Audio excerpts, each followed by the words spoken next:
Trump so desperately wants to be tough. In the good old days, this doesn't happen because they used to treat them very, very rough.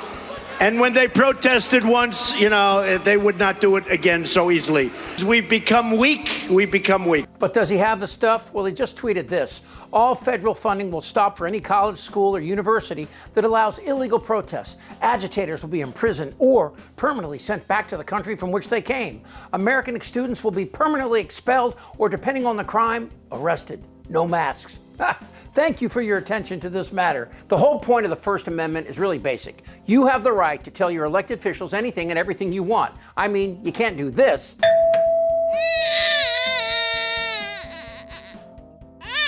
But you can do this. But that, of course, freaks out authoritarians like Pouty Funkwinkle, who cries when she breaks a heel. Looks like a walking corpse! At first, this soiled diaper passed an executive order banning colleges and universities for having DEI programs. And the penalty would be they would lose federal funding. Of course, DEI is simply diversity, equality, and inclusion, which freaks out straight white men like this patsy cockwaffle. If I have a black female surgeon, my first assumption will be this person had to meet lower standards. Yeah, you really said that. You know, if my doctor were a black woman, I'd be thinking of all the Tucker Carlson she had to endure to get where she is, and I would trust her spit and integrity right along with her acumen. So fuck you, Tucker. And then there was Trump's executive order telling schools they can't mandate COVID shots. President Trump signed an executive order today calling for the withholding of federal funds for schools and universities that impose a COVID-19 vaccine mandate. Okay, does this really mean anything? Is this an executive order to grab headlines or actually do something? Yeah, there's show horse and workhorse. Okay, yes, I've heard of that. This one seems more like a show horse. Okay, why? Schools do not mandate this. Right now? K-12. They're not doing it. No, it's not. Which maybe is moot now, except for when the next pandemic takes hold. Oh wait, it's already here. Far from defeated, measles is back on the public health radar this morning. There are now more than 160 measles cases in 10 states, with Kentucky and Washington reporting their first patients. But Texas has seen by far the most infections, 146 statewide, and the death of a 6-year-old child. San Antonio officials warning hundreds, if not thousands of people may have been exposed by a recent infected visitor. I want to take this podium to send a plea out and urge the community. We say this in every phone call we get. If you are sick, please stay.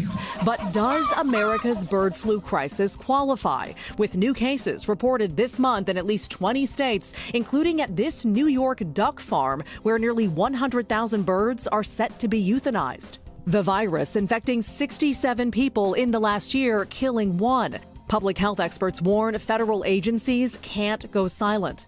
You fear even a brief or temporary pause could have consequences amid this outbreak. Yes, I do, because there are cases that are accumulating now. There was just guidance updates a couple of days before the Biden administration left office. Bird flu jumping to other species, including dairy cows. The outgoing Biden administration mandating testing of America's milk supply. There's absolutely no eggs whatsoever. This as egg shortages mount and prices soar. Okay, in case you weren't aware, should bird flu become a person-to-person transmission, some estimates have, without a vaccine, up to 50 million U.S. casualties. Basically, the population of Louisiana, Tennessee, Alabama, and Mississippi.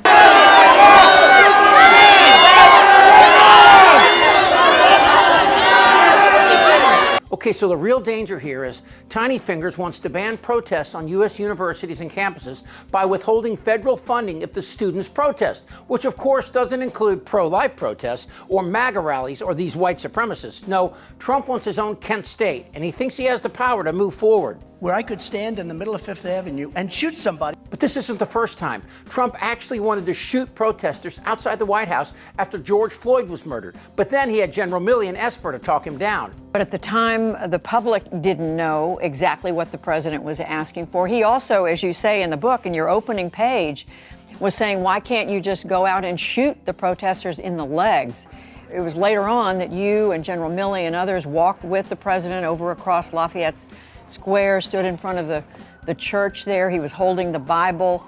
But today, there are no rational voices, just these weak little marshmallows doing anything Trump asks. We're going to come after the people in the media who lied about American citizens, who helped Joe Biden rig presidential elections. We're going to come after you. Whether it's criminally or civilly, we'll figure that out. But yeah, we're putting you all on notice. And they're ready to attack. But it's not just college students. Trump can't take any criticism. To that point, the strategist of the House GOP's campaign told Republicans today to stop holding in-person town halls. Why? Because of this. Tyranny is rising in the White House, and a man has declared himself our king.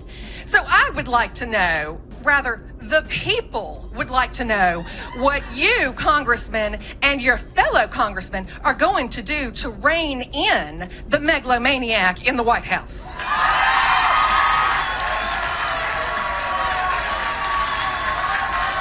When you talk about tyranny, when you talk about presidential power, I remember having the same discussion with Republicans when Biden was elected.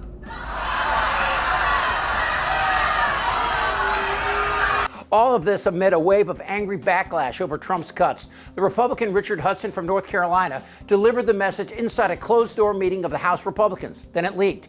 And now Trump, 5 weeks into his term, is already circling the wagons. I have been told by a senior official here that nothing's going to happen with this minerals deal until Zelensky goes in front of cameras and makes an explicit public apology for the way that he behaved himself, behaved in the Oval Office with that meeting. This is so Nixon-like. It's the media, it's the Democrats. Even this shit-his-pants holy roller is saying that protesters are paid actors or Democrats. The videos you saw of the town halls were for paid protesters in many of those places. These are Democrats who went to the events early and filled up the seats. If the videos had panned outside the building... You can't argue they were all paid protesters, though, Mr. Speaker. Many of them were. I don't know. What's wrong with y'all?